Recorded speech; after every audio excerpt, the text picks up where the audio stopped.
Bueno, bienvenidos. Vale, la charla, según el cartel, se llamaba algo de la rendimiento, eficiencia de JavaScript y la hemos rebautizado. Porque no nos parecía muy serio ponerlo de la velocidad y el tocino así. A lo mejor se iba en el intermedio os pirabais todos. No. Bueno, va de eficiencia, pero la charla realmente se llama ¿Por qué no comparar la velocidad y el tocino? Y el porqué del título lo explico un poquito más adelante. Te presento. Bueno, soy Isabel Cabezas. Trabajo en una consultora en Barcelona que se llama Apasiona. Estoy en el departamento de SharePoint, que es un producto de Microsoft, pero en la parte de frontend. Casi me dedico exclusivamente al frontend dentro de esta plataforma. Pero además soy parte del team de Barcelona JS. Y bueno, y este es mi compañero Toni. Es el responsable en mi empresa, en esta empresa en la que trabajamos los dos, de innovación y desarrollo. Ambos somos divulgadores tecnológicos. Divulgador tecnológico, bueno, es un puesto que nos hemos inventado, como quien dice, para llamar a este grupo de personas que estamos dentro de esta empresa, que nos dedicamos a hacer charlas, eventos, tanto a hacerlos como a organizarlos, a invertir en I+D, etc. Bueno, ¿quieres presentar? Se lo estás haciendo muy bien, ¿eh? No, básicamente, el único que para ganar adeptos, o sea, Apasiona se dedica única y exclusivamente a tecnologías Microsoft. Sé que en este tipo de foros mucho fan va a salir. Nos encanta y aquí salimos con vitoreados. Pero no vamos a vender productos de Microsoft, no os preocupéis, nos vamos a centrar en lo que comentaba Isa. Simplemente comentar eso, que en Apasiona se ha creado una fundación sin ánimo de lucro que le llamamos Tectencias, que es lo que hacemos un poco lo que comentaba Isa, ¿no? Ir por ahí donde nos invitan y organizar eventos para al final compartir y aprender un poco entre todos, que es lo que hemos venido a hacer hoy. Vale, la última slide ya de spam. El 22 y 23 de junio en Barcelona tenemos el Mediterráneo JS. Es un evento enorme, tenemos 24 speakers de toda Europa. Tenemos un montón de asistencia, tenemos fiesta, tenemos comida y es justo después del Sonar y justo antes de San Juan. Así que os invito a que vengáis. Y si queréis un descuentillo o algo, pues ponedme un tweet o escribidme un mail porque podemos hacer alguna cosita. Decirme que estabais aquí hoy y miro algún codiguillo. Bueno, va. Entonces, ¿a qué venimos a hablar? Bueno, nosotros normalmente tenemos el problema de que siempre, no sé por qué, el speaker anterior a nosotros utiliza slides súper elegantes, blancos, con letras negras, ahí súper bonito, y nosotros, el rollito Ágata Ruiz de la Prada nos pone bastante, pero os explicaremos un poco por qué. Hemos hecho un juego en el que basamos hoy la charla, que se llama High Peak, ¿vale? Veremos este juego. Hablaremos un poco la relación tortuosa que tiene JavaScript con el navegador y cosas que tenemos que tener en cuenta a la hora de tratar de temas de rendimiento. Veremos cómo detectar posibles partes del código que nos estén tormentando en este aspecto. Y trataremos de los que habéis la programación orientada a objetos, hay los principios SOLID, ¿vale? Que es como las buenas prácticas a la hora de hacer, no son nada del otro jueves, son conceptos a veces todos conocidos, pero va bien ponerles nombre, ¿no? Entonces nosotros nos hemos sacado de la manga en temas de rendimiento de JavaScript, pues en vez de los principios SOLID, pues les hemos llamado los principios cerdo. Todo esto me gustaría un poco poneros en consecuencia de qué nace. Aparte de que nos gusta hacer el friki, tuvimos en la empresa, nos llegó habían montado una startup y habían hecho la típica una enésima red social corporativa y tenía muchísima carga de JavaScript. Pero os habéis dado, seguro que todos habéis tenido la experiencia de tener un portátil así bien, un i7 con 8 GB de RAM, y hay una página web que os está tumbando el rendimiento del pepino ese, ¿vale? Y es tremendo. Y bueno, y esta gente nos llegó desesperado a ver qué podíamos hacer para ayudarles en ese problema que tenían. Entonces, el gran error que muchas veces se comete cuando nos pone el JavaScript y nos vamos ahí viniendo arriba es que nos creemos que el JavaScript solo está en el lado cliente y lo primero que tenemos que hacer es, bueno, muchas de estas cosas que nos estamos poniendo en el lado cliente nos las tenemos que llevar al servidor, ya sea con JavaScript o lo que sea, pero esto en el cliente no tiene que correr. Y luego, Pues que la programación con los deadlines que tenemos últimamente, pues también implica la programación orientada a la chapuza. Entonces, tener claro los conceptos cerdo, pues es un poco lo que buscamos en esta charla, ¿vale? No explicar grandes historias, son conceptos muy sencillitos, la mayoría aplicables a frontend, pero muchos de ellos también a backend, pero lo que queremos hacer es un poco eso, tener esos conceptos afianzados y ver cómo podemos tratarlos. Vale, pues con esta experiencia que sacamos en este proyecto, basándonos en esos puntos que vimos que, oye, parecen muy obvios, pero es que hay gente que se lo olvida. Yo no sé si es que pone a programar a 3 becarios que no tienen ni idea o que realmente cuando estás ahí, venga, lo hago rápido, pero fallamos. Vale, pues para aplicar estos conceptos hemos hecho un jueguecillo, bueno, una demo. Y el jueguecillo... Que he visto la charla anterior, es el juego de la vida marca Hacendado, ¿vale? Es que... Vale, va de cerdos, aquí no hay células, van cerdos, pero vamos, en el fondo. Vale, y en el juego que tengo el contador de frames por segundo, imprescindible para hablar de eficiencia, porque al final lo que choca es lo que ve el usuario. Un benchmark mode, sobre todo porque para probarlo tenía que ir haciendo las jugadas una por una y para mirar, claro, yo a lo mejor no era tan rápida, y para mirar el rendimiento así prefería hacer como 100 jugadas automáticas y realmente ver qué diferencia de tiempo tenía y si había mejorado el rendimiento con el principio que hubiera aplicado en ese momento.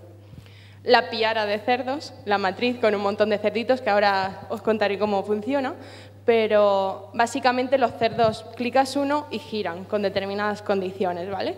Y la puntuación que sacas en cada partida es el número de cerdos que has conseguido tirar, o sea, girar, y el tiempo que tarda cada una de las partidas. Vale, el tiempo, objeto date, no tiene mucha ciencia. Vale, os voy a enseñar el juego en directo.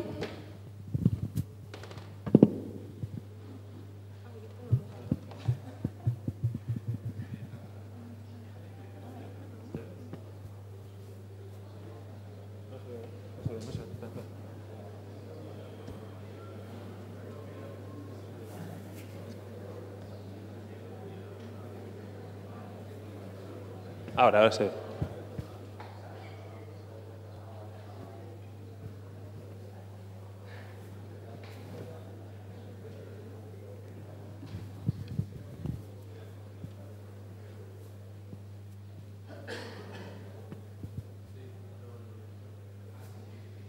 Lo mejor del juego es el audio, a ver si con el micro consigo que...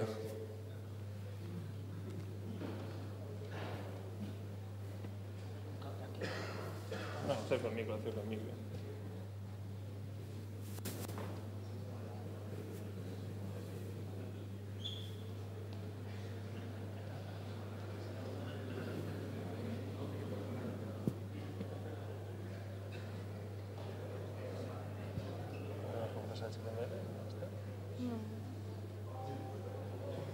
Hola, ¿en serio? ¿Qué me has hecho?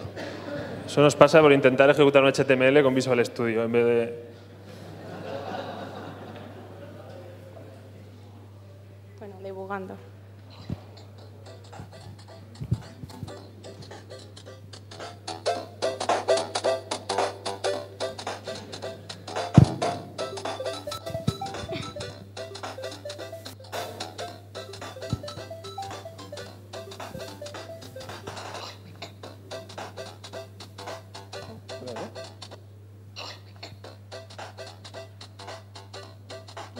Que ocupe toda la pantalla. Vale, pues básicamente así va el juego. Yo le doy a cualquier cerdo y al girar, bueno, digamos que los cerdos son muy tímidos entre sí, entonces si encuentra la mirada de un cerdo vecino o una cerda vecina, como que el otro se gira porque no puede mantener esa mirada, es lo que tienen los cerdos. Y bueno, alguna lógica había que sacarle, el caso es que giraran, ¿no? ¿Será que se propagara, ¿no? ¿Será que el Candy Crush tiene un trasfondo muy...? Se ha hecho... Tampoco necesitamos...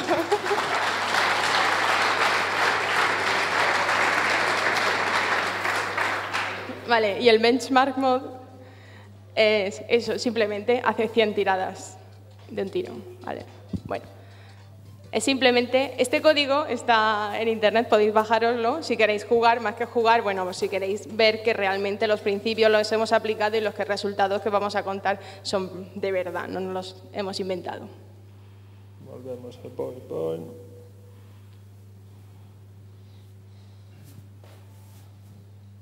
Vale.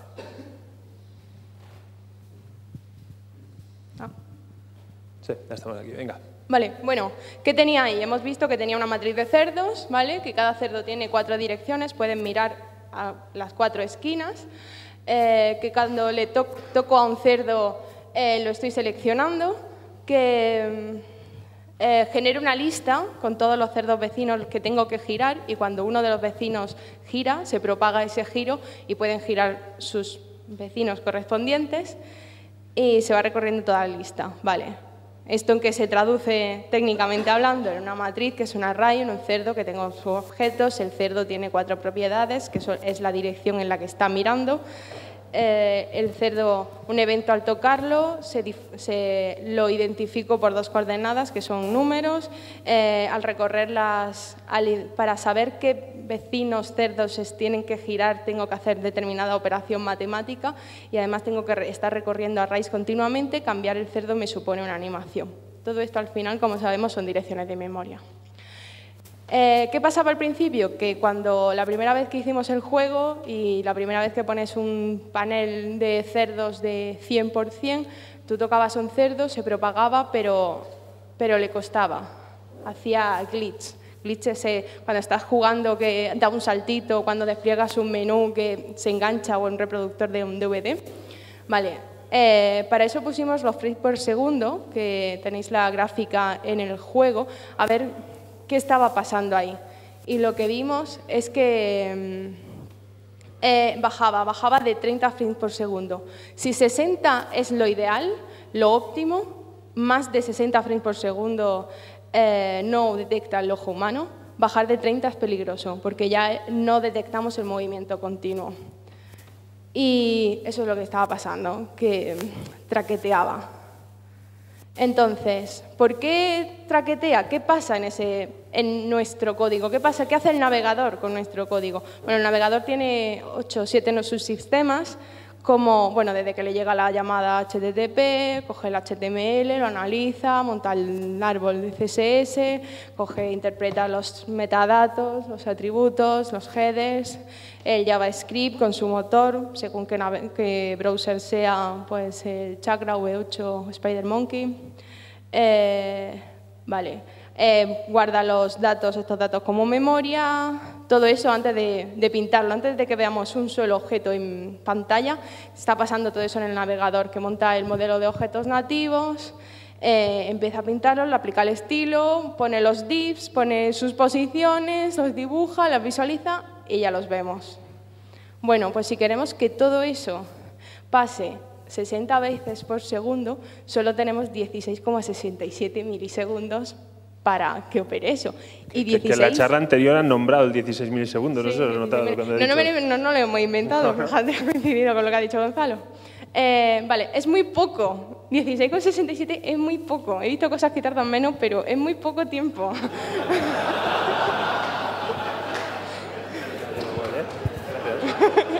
Hay que ver cómo sois, ¿eh? Como dicen que en Andalucía no exageran, ¿eh?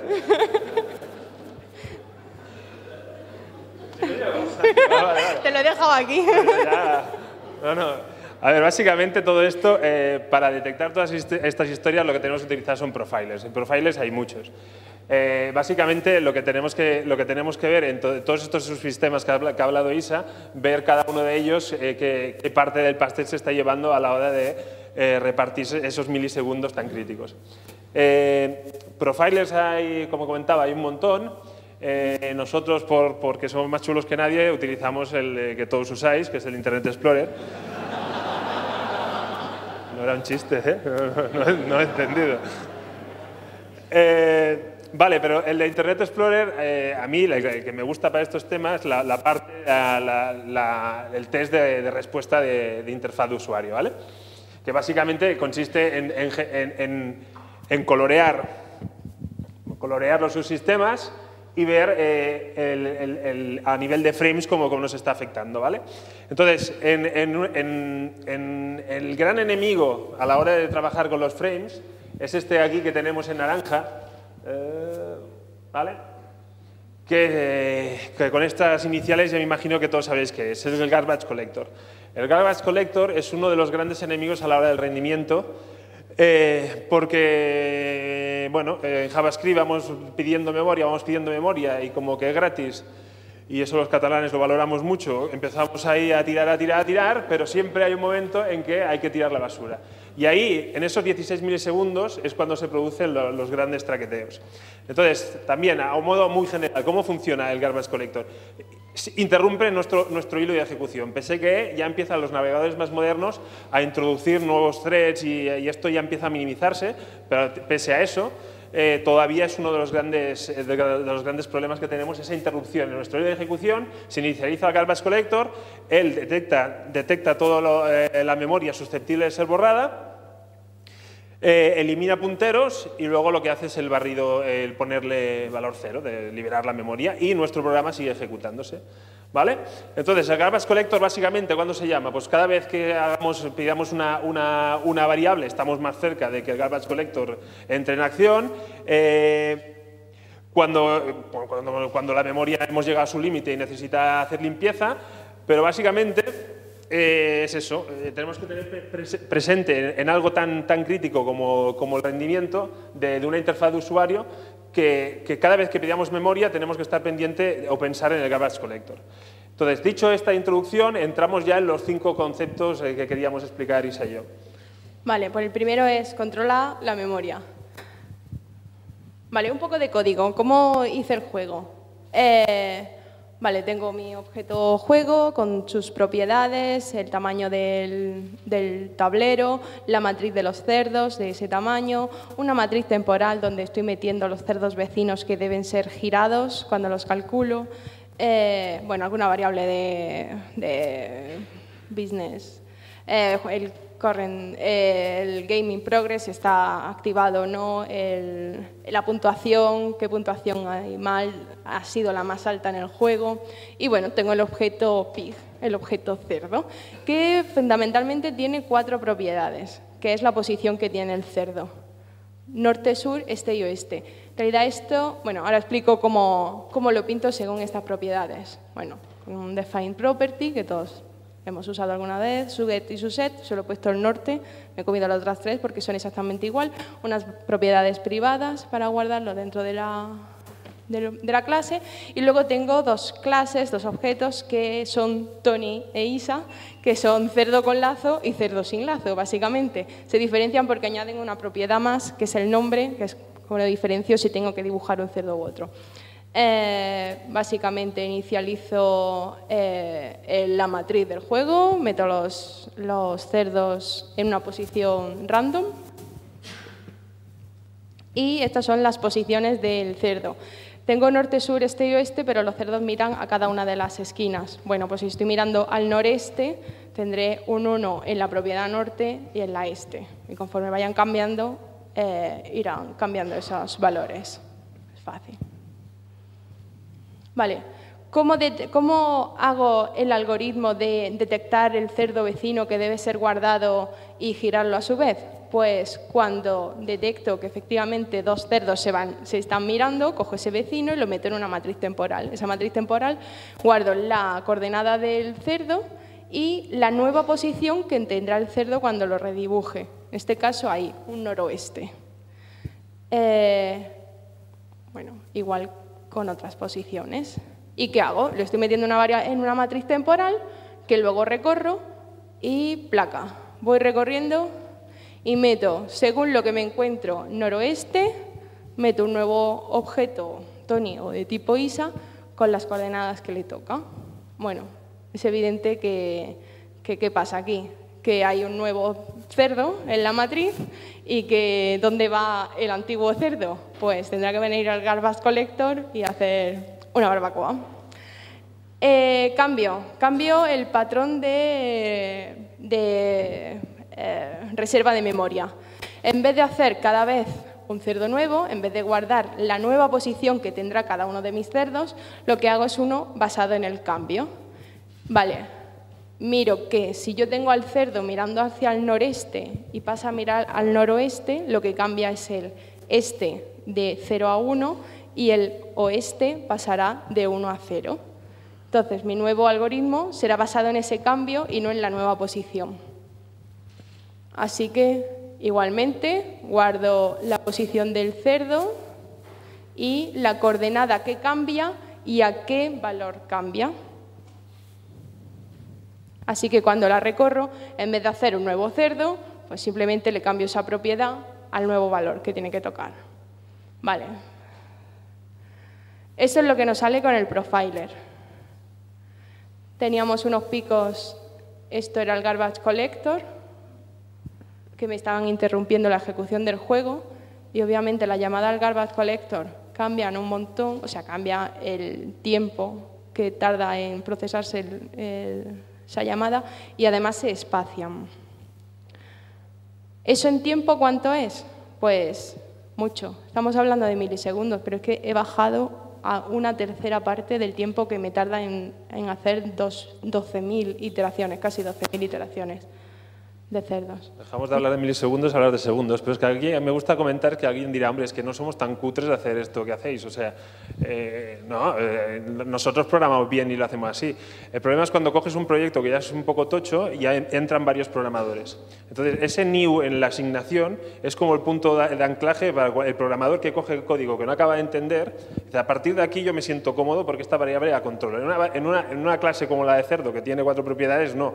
Pero cuando empezamos ahí en programación no muy estructurada y no muy bien concebida, entonces es como el punto de seguridad. Y esta chorrada, en el proyecto que os dije, la vimos así de veces, ¿vale? Entonces, por eso, es de los consejos es el más obvio, pero no por eso no le restemos importancia.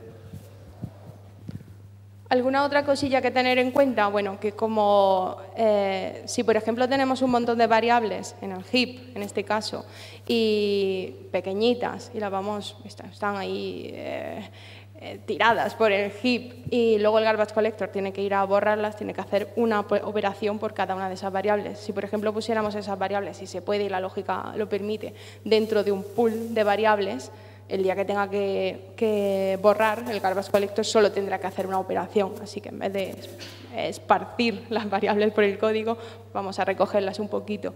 Eso, ser cuidadoso con los patrones de petición de memoria y no tener objetos innecesarios.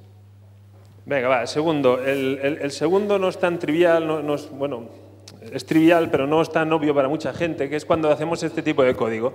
Muy bien, a la hora de los tipos en JavaScript, como que al final todo va así como muy fluidillo, cogemos esto, declaramos una variable, lo primero que tenemos es un tipo genérico, entonces en el momento que le metemos una propiedad ya la tipa, en el momento que le metemos una segunda propiedad el tipo cambia, eso lo tenemos todo muy claro. Pero bueno, pero mucha gente lo que no tiene claro es esto de aquí, ¿vale? Que el orden de los factores sí altera el producto. Y en la comparativa de tipos diferentes, el rendimiento cae en picado. Y lo veremos, esto sí que lo veremos al final de una forma bastante clamorosa.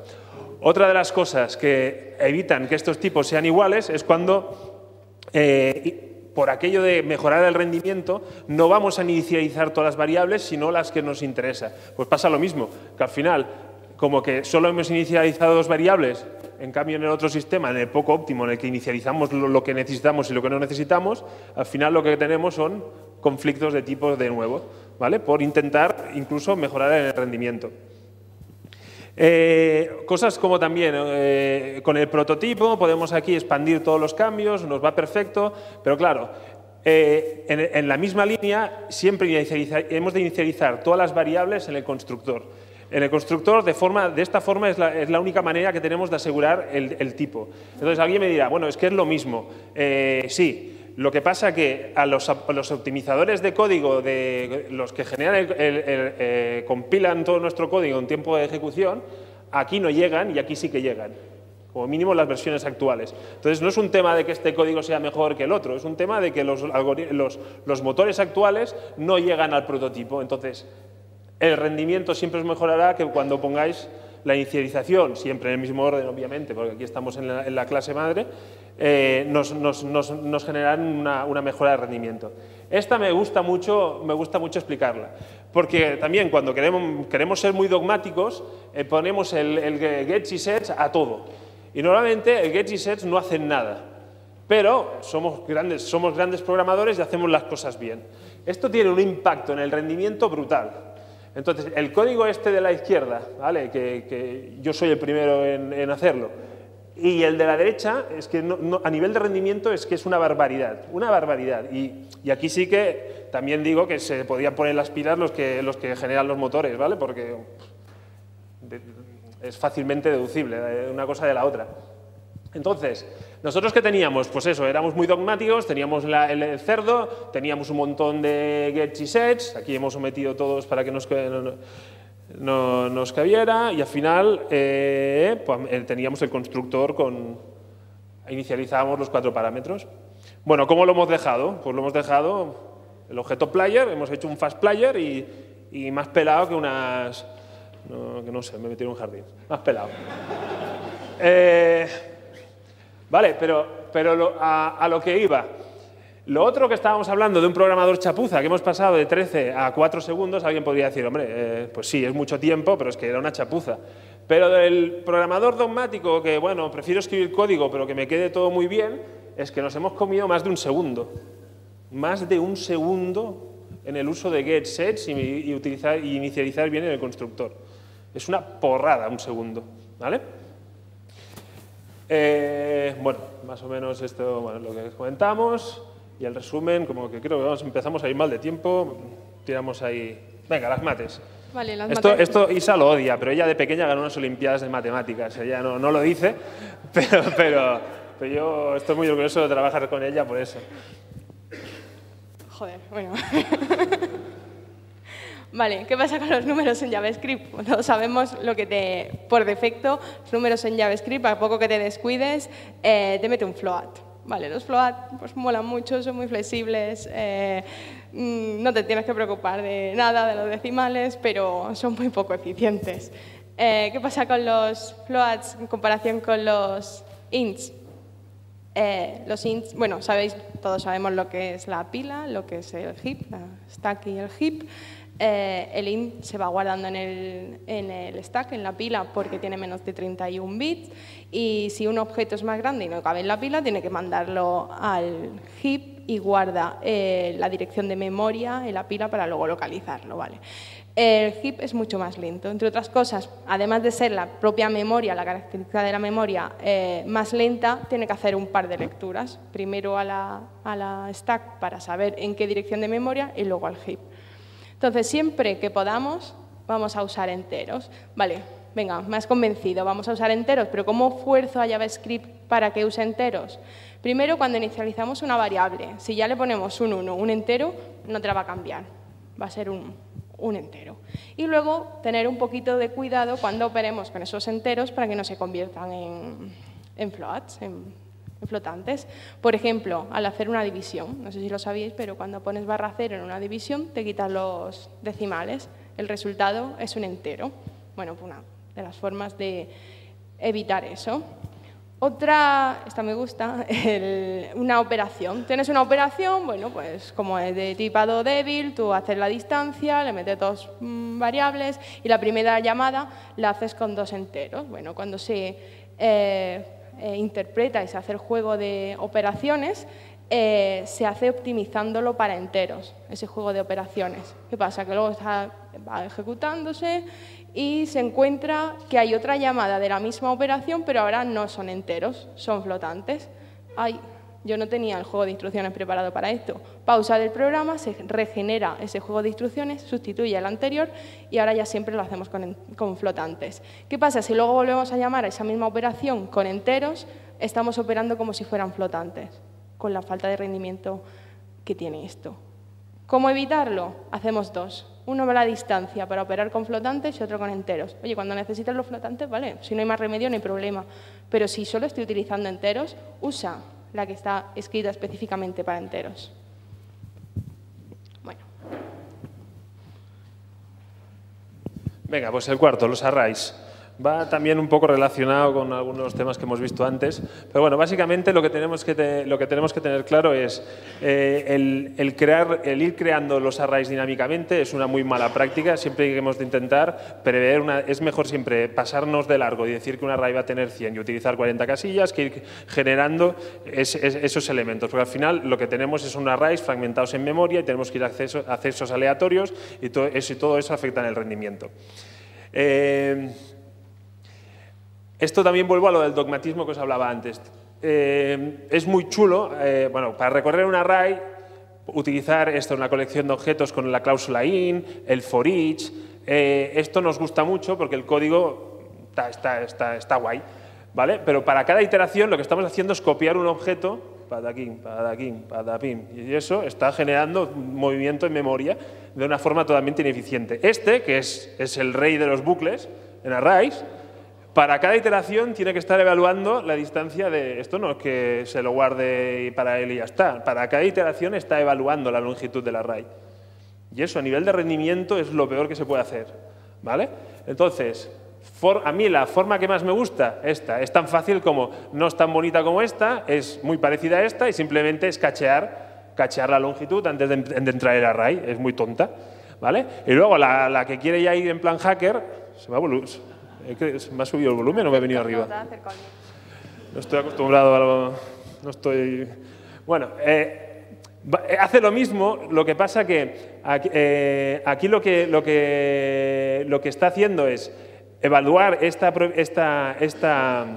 condición, si es true o false, y luego, luego tiene que evaluar esta segunda condición para ver si sale o no sale del bucle. Aquí, como utilizo directamente un valor, en el momento que sea 0 ya sale. Entonces paso de la doble evaluación a una simple evaluación. No sé si me he explicado muy bien, pero bueno, yo recomiendo la de arriba porque tampoco vamos a ir a... yo creo que es mejor que se entienda bien el código, que este bucle no es lo que la gente está acostumbrada a leer. Pero bueno, Isa no está de acuerdo conmigo, pero bueno. Vale, lo que sí que es muy importante es lo mismo que decíamos antes del orden. La gente lo que no entiende es que, venga, yo meto un array, me da igual, y esto todo es muy dinámico, todo es muy flexible, venga, a la primera posición le casco un 1, muy bien, pues defino, entonces el tipo se va a integer y le mete una casilla con un 1, perfecto.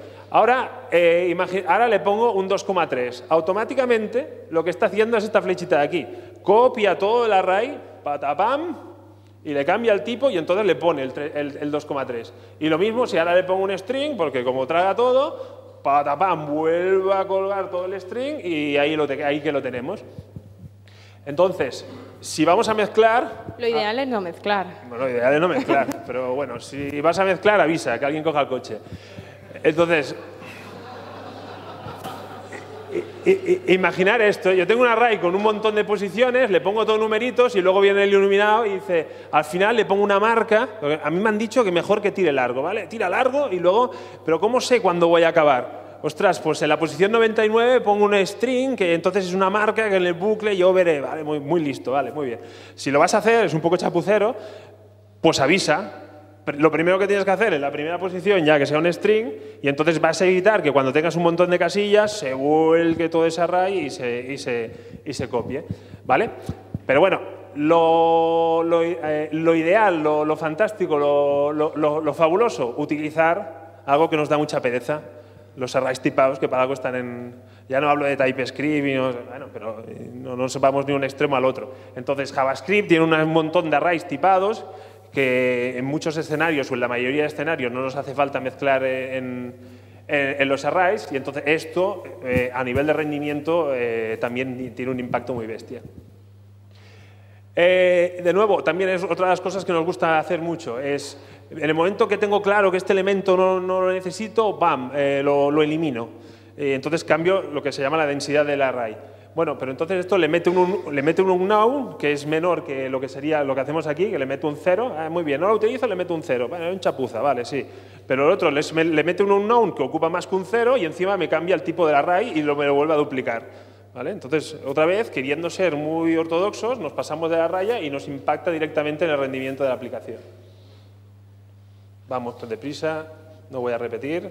Y venga, vamos al quinto. Vale, en un minuto, tiempo récord.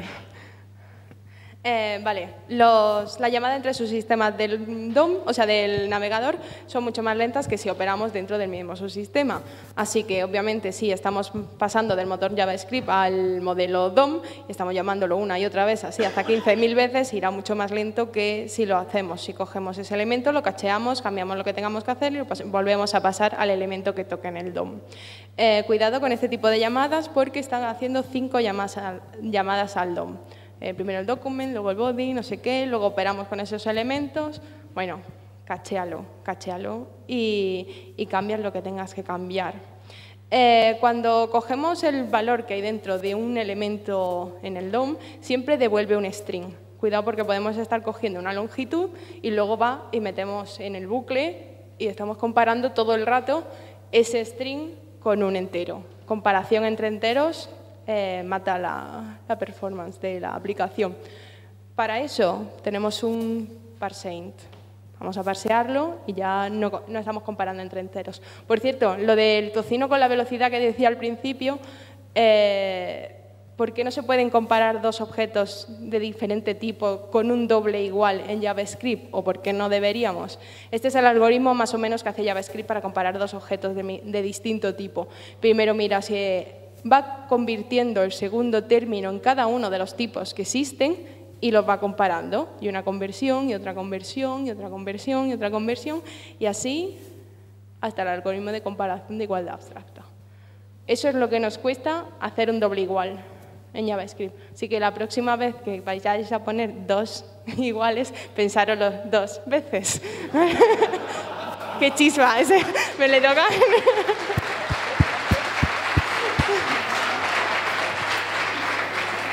Y el último, vale, si el ojo humano no ve más de 60 frames por segundo, ¿para qué le metes un interval 0? Ansias, que eres un ansias. Ponle un request animation frame, que para eso está, que es lo que te hará un 60 dividido entre 1000, es el tiempo, es el equivalente, esto es lo mismo, porque dibujar para nada es tontería. Los últimos cambios que hemos hecho en el código, eso, el tema de los elementos en el DOM, las llamadas entre sus sistemas las hemos quitado, le hemos quitado el setTimeout 0, esto era lo de los elementos del DOM, los hemos cacheado y lo que observamos, solo con el setTimeout, la CPU se reduce en su consumo un 10%, de 75 a 65. Y en la gráfica esta, que es la que siempre os hemos enseñado, vemos que el renderizado ha bajado. La parte morada, que es la parte del render del navegador, ha bajado un montón. Vale, lo hemos comparado con distintos navegadores. No tenemos nada en contra de ninguno y el código está colgado. Si queréis probarlo, al principio como que Chrome se disparaba, pero luego es bastante aceptable. Y el mejor en este sentido, Firefox, con el último principio, cuando hemos aplicado los 4 principios. El resumen de que ya estamos fuera de tiempo y hasta problemas resueltos. No teníamos el juego, ya no bajaba nunca de 30 frames por segundo, se mantenía bastante bien en 60. Aquí en esta última gráfica sí que el gran problema que tenemos para hacer este tipo de pruebas es cuando vamos con... ¿Vamos a cortar ya? Sí. ¿Sí? Vale, perdón. Yo aquí... Utilizar equipos viejos. Utilizar equipos viejos que los fallos se ven antes. Ya está, ya.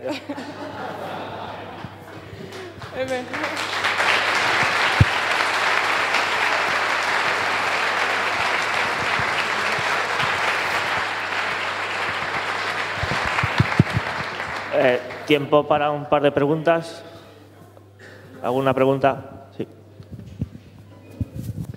A ver, 2 preguntas en una. Una, ¿por qué teníais, porque si estabais tanto enfocados en la optimización, seguís teniendo cuántas variables cuando norte obviamente es el negado del sur y este es el negado del oeste? ¿Y por qué no utilizabais booleanos?